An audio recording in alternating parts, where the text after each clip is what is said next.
Sahabat pendidikan karakter, komite sekolah dan dewan pendidikan merupakan implementasi dari spirit gotong royong yang dihidupi di dalam Undang-Undang Sisdiknas yang saat ini ada. Bagaimana peranan komite sekolah dan dewan pendidikan di dalam draft RUU Sisdiknas yang baru?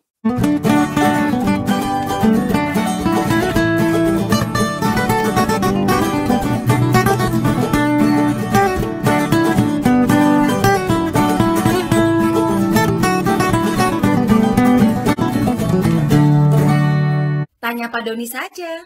Sahabat pendidikan karakter, peranan masyarakat di dalam pendidikan nasional menunjukkan dihargainya dan dihidupinya spirit gotong royong di dalam sistem pendidikan nasional.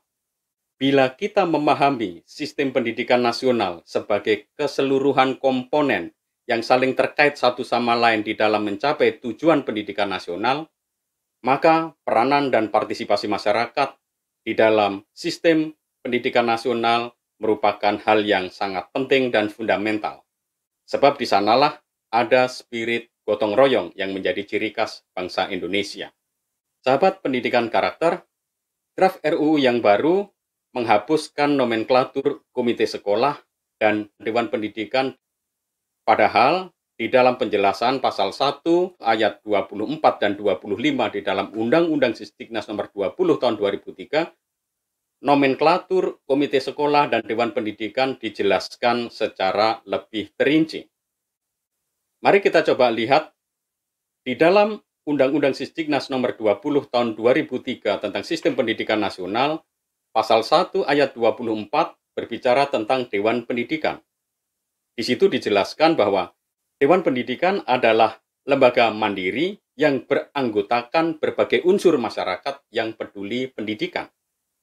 Kemudian pasal 1 ayat 25 dikatakan bahwa komite sekolah atau madrasah adalah lembaga mandiri yang beranggotakan orang tua atau wali peserta didik, komunitas sekolah, serta tokoh masyarakat yang peduli pada pendidikan.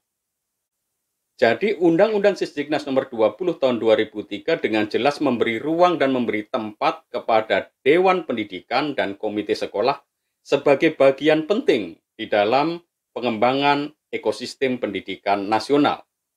Bahkan Dewan Pendidikan itu saat ini sudah ada di dalam Dewan Pendidikan di tingkat kabupaten atau kota, Dewan Pendidikan di provinsi.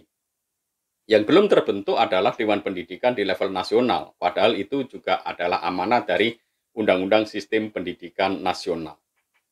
Nah, di dalam draft RUU yang saat ini dirancang, komite sekolah dan Dewan Pendidikan tidak ada lagi. Nomenklatur komite sekolah dan Dewan Pendidikan tidak ada di dalam definisi-definisi yang dianggap sebagai definisi penting, yang menunjukkan peranan lembaga mandiri ini dalam konteks sistem pendidikan nasional, tetapi di dalam draft RUU yang sekarang ini, komite sekolah dan Dewan Pendidikan hanya diberi ruang di dalam satu pasal, yaitu pasal 14 ayat 2, dan ini pun penjelasan atau norma pengaturannya bersifat sangat umum. Pada pasal 14 ayat 2 dikatakan bahwa masyarakat berhak berperan serta di dalam perencanaan, pelaksanaan, pengawasan, dan evaluasi penyelenggaraan pendidikan secara perorangan atau kelompok. Pasal inilah yang kemudian dijadikan argumentasi oleh kementerian untuk mengatakan bahwa kami tidak menghapuskan komite sekolah dan Dewan Pendidikan, peranan mereka diakomodasi hanya di dalam satu pasal, yaitu pasal 14 ayat 2, partisipasi masyarakat di dalam penyelenggaraan pendidikan ini salah satunya sifatnya perseorangan maupun kelompok. Dan di dalam pasal penjelasan draft RUU dijelaskan bahwa yang perseorangan itu adalah peranan masyarakat sebagai orang tua atau keluarga, dan masyarakat yang memberikan pendapat atau pandangan, opini melalui media massa. Itu disebut sebagai partisipasi masyarakat di dalam pendidikan secara pribadi. Tetapi yang kelompok disebutkan bahwa partisipasi di dalam kelompok itu ada di dalam komite sekolah, yang saat ini ada komite sekolah, Dewan Pendidikan, organisasi masyarakat, dunia industri, dan lain-lain. Dan di dalam penjelasan ini, keterangan tentang komite sekolah dan dewan pendidikan itu bukan dalam huruf besar, artinya bukan merupakan nomenklatur. Sedangkan di dalam Undang-Undang Sisdiknas nomor 20 tahun 2003 saat ini berupa nomenklatur, artinya komite sekolah dan dewan pendidikan itu dituliskan dalam huruf besar dan masuk di dalam definisi yang menjadi bagian penting di dalam ekosistem sistem pendidikan nasional. Di dalam pasal 14 ayat 2 yang menyebutkan bahwa masyarakat berhak berperan serta di dalam perencanaan, pelaksanaan, pengawasan, dan evaluasi penyelenggaraan pendidikan secara perorangan dan kelompok ini, apakah sudah secara otomatis menjamin kehadiran lembaga atau organisasi seperti komite sekolah maupun dewan pendidikan? Karena di dalam undang-undang yang sekarang ini, komite sekolah dan dewan pendidikan itu dipahami sebagai lembaga yang mandiri. Jadi mereka tidak ada dalam satu struktur birokrasi, melainkan menjadi mitra yang independen yang membantu pelaksanaan atau penyelenggaraan untuk peningkatan kualitas pendidikan nasional. Jadi spirit yang ada di dalam Undang-Undang Nomor 20 tahun 2003, yaitu undang-undang yang muncul 20 tahun lalu itu, sudah mencerminkan spirit gotong royong dan partisipasi masyarakat. Jadi partisipasi masyarakat tidak sekedar diberi atau dilindungi di dalam pasal bahwa masyarakat bisa berhak terlibat di dalam penyelenggaraan pendidikan secara perseorangan dan kelompok, tetapi undang-undang ini mengatur normanya di dalam pasal-pasal secara lebih jelas untuk memberikan jaminan tentang partisipasi masyarakat sebagai ekspresi dari spirit gotong royong itu dalam bentuk komite sekolah maupun dewan pendidikan.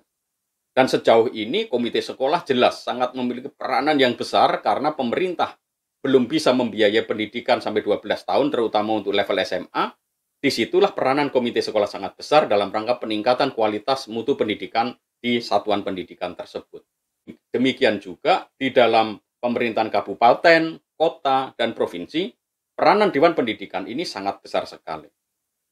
Jika di dalam draft undang-undang yang sekarang ini hanya dituliskan bahwa masyarakat berhak berperan serta di dalam perencanaan, pelaksanaan, pengawasan, dan evaluasi penyelenggaraan pendidikan secara perorangan atau kelompok, maka sebenarnya tidak jelas nantinya ketika pasal ini diturunkan di dalam peraturan pemerintah, itu tidak jelas lagi di mana cantelannya. Artinya, undang-undang harus memberikan jaminan sebenarnya di dalam ekosistem pendidikan nasional itu partisipasi masyarakat yang terlembaga, terutama terlembagakan secara mandiri itu seperti apa, itu memang harus ditata dan diatur. Seperti di dalam Undang-Undang Sisdiknas. Kalau kita memang tidak mau menyebutkan nomenklatur, tidak perlu disebutkan nomenklatur, tetapi harus ada norma yang memberikan jaminan bahwa di dalam undang-undang itu ada partisipasi masyarakat secara kelompok yang sifatnya itu sebuah lembaga yang mandiri. Karena kalau tidak akan ada jaminan bahwa dalam peraturan pemerintah, partisipasi masyarakat secara kelompok ini akan terwujud dalam model dan bentuk seperti yang saat ini ada, misalkan komite sekolah atau dewan pendidikan.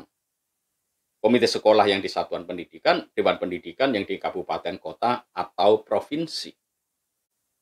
Jadi, apa yang ada di dalam draft RUU sekarang menurut saya spirit gotong royongnya itu tidak eksplisit, bahkan komite sekolah atau dewan pendidikan itu hanya menjadi bagian dari penjelasan. Jadi penjelasan pasal 14 ayat 2 itu memang menyebutkan contoh-contoh partisipasi masyarakat secara berkelompok, di antaranya adalah itu tadi komite sekolah dan dewan pendidikan. Tetapi ini kan ada di dalam penjelasan. Penjelasan itu menurut tata cara peraturan perundang-undangan tidak bisa menjadi sebuah norma. Maka menurut saya spirit partisipasi masyarakat gotong royong di dalam pengelolaan penyelenggaraan pendidikan nasional harus diwadahi dalam sebuah lembaga yang sifatnya itu mandiri dan itu terstruktur, ada di dalam struktur sistem pendidikan nasional. Maka kalau kita ingin menghilangkan nomenklatur seperti komite sekolah atau dewan pendidikan, sebaiknya kita tidak perlu menuliskan normanya itu sebagai nomenklatur di dalam undang-undang. Tetapi norma prinsip tentang keberadaan partisipasi masyarakat secara berkelompok yang terwujud di dalam lembaga yang mandiri, itu harus ada pengaturannya di dalam level undang-undang. Karena kalau ini tidak ada, maka nanti pemerintah tidak ada kewajiban untuk membentuk semacam komite sekolah, membentuk atau mengatur tentang dewan pendidikan yang ada di kabupaten kota, karena ya secara berkelompok itu kan macam-macam. Dewan pendidikan, komite sekolah itu bisa saja. Tetapi kalau pemerintah tidak mau, misalkan tidak mau membuat pengaturan tentang komite sekolah, tidak mau membuat pengaturan tentang dewan pendidikan, siapa yang bisa memaksa? Tidak ada yang bisa memaksa pemerintah. Maka pasal yang ada dalam draft RUU ini, apakah peranan masyarakat di dalam penyelenggaraan pendidikan nasional itu akan terjamin spirit gotong royongnya, itu akan sangat tergantung dari niat baik pemerintah. Kalau kita berbicara tentang niat baik pemerintah di dalam penyelenggaraan pendidikan, maka kita akan berbicara tentang niat baik menterinya yang menyelenggarakan pendidikan. Karena ini kita berbicara tentang hak dan partisipasi masyarakat yang tidak tergantung dari niat baik menteri atau pemerintah, karena ini hak konstitusional warga negara, maka sebaiknya norma ini diatur di dalam draft RUU Sisdiknas. Maka saya usulkan menambahkan satu pasal di pasal 14 ayat 3 yang mengatakan partisipasi masyarakat secara kelompok sebagaimana dimaksud di dalam pasal 2 dapat dilakukan dalam bentuk lembaga mandiri berupa komite atau dewan pendidikan. Pasal ini menjadi penting untuk mengunci nanti peraturan pemerintah agar pemerintah memikirkan keberadaan komite sekolah sebagai lembaga mandiri apapun namanya. Dewan pendidikan apapun namanya yang kemudian spiritnya adalah dia lembaga yang mandiri menjadi mitra dari pemerintah dalam rangka penyelenggaraan pendidikan supaya apa? Tujuan pendidikan nasional itu tercapai. Sahabat pendidikan karakter, memang pendidikan nasional itu tidak bisa diurus berdasarkan niat baik dari individu-individu yang ada di kementerian atau ada di pemerintah daerah. Tetapi pendidikan nasional akan berjalan dengan baik sebagai satu ekosistem bila ada norma dan pengaturan-pengaturan yang ditata di dalam level undang-undang. Sehingga siapapun pemerintahnya, siapapun menterinya, mereka akan tetap memperhatikan pasal ini yang mengatakan bahwa partisipasi masyarakat secara berkelompok dapat dilakukan dalam bentuk lembaga mandiri. Itu berupa komite sekolah maupun dewan pendidikan. Tentu tidak perlu dituliskan komite sekolah dan dewan pendidikan dengan huruf besar sebagai nomenklatur. Tetapi esensi pada pasal tambahan yang saya usulkan adalah norma adanya partisipasi kelompok atau partisipasi masyarakat secara berkelompok di dalam satu konstruk Undang-Undang Sistem Pendidikan Nasional yang sifatnya itu mandiri. Ini akan menjadi hal yang penting karena mengindikasikan bahwa draft RUU yang kita bangun saat ini tetap menjaga spirit gotong royong yang sudah dimiliki oleh undang-undang kita 20 tahun lalu. Apa yang bagus dari undang-undang Sisdiknas yang saat ini ada, yang meskipun itu didesain 20 tahun lalu, sebaiknya tetap dipertahankan. Karena bagi saya, pendidikan nasional itu adalah urusan semua orang, hak masyarakat untuk berpartisipasi, dan hak ini harus dilindungi di dalam level atau norma undang-undang. Bukan diserahkan kepada niat baik pemerintah atau niat baik menteri atau siapapun presidennya, tidak. Tetapi hak masyarakat harus dijamin dalam level undang-undang agar pendidikan nasional mencerminkan spirit gotong royong yang selama ini juga sudah diusung, digerakkan, dan disuarakan oleh kementerian. Sahabat pendidikan karakter, semangat gotong royong tetap harus ada dan harus menjadi cermin dalam pengelolaan sistem pendidikan nasional kita. Sahabat pendidikan karakter, spirit gotong royong harus tetap ada dan spirit ini harus ditata di dalam norma-norma undang-undang sistem pendidikan nasional kita. Sebab kita percaya bahwa gotong royong ini akan membantu bersama-sama menyelesaikan persoalan-persoalan pendidikan yang kita hadapi saat ini dalam dunia yang semakin kompleks. Sahabat pendidikan karakter, Anda menyaksikan program Tanya Pak Doni saja. Tanya Pak Doni saja. Analisis kebijakan pendidikan terkini, kritis, objektif, dan transformatif.